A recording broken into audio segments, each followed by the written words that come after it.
अक्सर हम लोग मानते भी हैं, जानते भी हैं कि डॉक्टर भगवान का दूसरा रूप होते हैं और एक स्वस्थ देश, एक स्वस्थ समाज, एक स्वस्थ परिवार, एक स्वस्थ व्यक्ति डॉक्टर ही बनाते हैं। लेकिन अगर उस डॉक्टर को बनाने की प्रक्रिया अस्वस्थ हो जाए तो वो डॉक्टर कैसे एक स्वस्थ नागरिक को बनाएगा? मैं आंकड़े पीछे चलते रहेंगे, मैं साथ साथ बोलता रहूंगा ताकि आपको समझ में आए कि क्या हैं ये आंकड़े। नाम है नीट।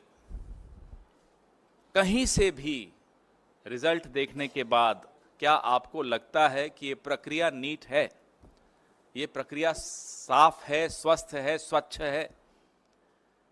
बिल्कुल नहीं लगता। अगर ये आप आंकड़े देखेंगे, 24 लाख बच्चों का भविष्य धूमिल हो रहा है, उस पर पानी फेर दिया गया है इस परीक्षा के माध्यम से। पहले क्या हुआ?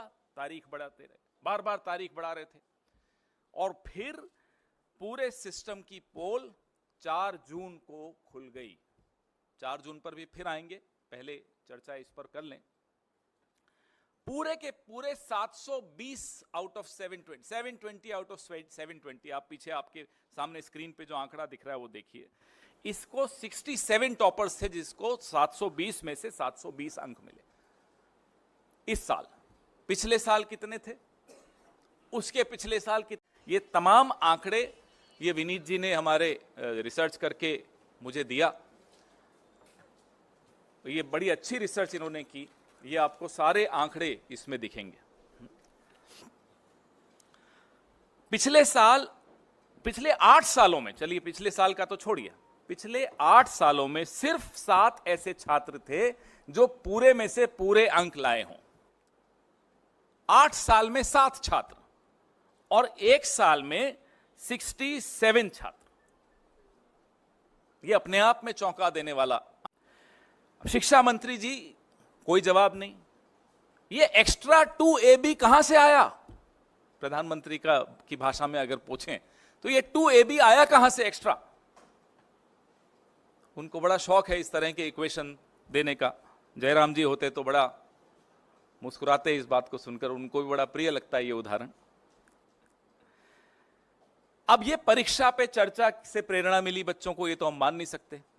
परीक्षा पे चर्चा से हम में से किसी को कभी मिली है प्रेरणा प्रधानमंत्री से? लेकिन फिर घोटाला हुआ। ये कैसे साबित हुआ? बिहार में पुलिस ने पकड़ा, कई ऐसे लोगों को पकड़ा, आज वो हिरासत में हैं, जिन्होंने टेलीग्राम चैनल्स पे नीट के पेपर लीक किए थे। इसकी जांच में आगे क्या हुआ ये हमें नहीं मालूम। 13 आरोपी वहां गिरफ्तार हुए। वैसे ही गोधरा, गुजरात, बिहार भी का एक उदाहरण दे रहा हूं मैं आपको, अब गुजरात का भी उदाहरण दे रहा हूं। गोधरा में भी कोचिंग सेंटर्स के साथ मिलकर, एक पर्टिकुलर कोचिंग सेंटर था, उसके साथ मिलकर कैसे ये लीक हुआ। तो ये बिहार और गुजरात, ये एनडीए का गठबंधन क्या नीट डिजास्टर अलायंस हो गया है? एक उदाहरण बिहार से है, दूसरा उदाहरण गोधरा से है, प्रधानमंत्री जी की कर्मभूमि से है। सोचिए, इतना बड़ा घोटाला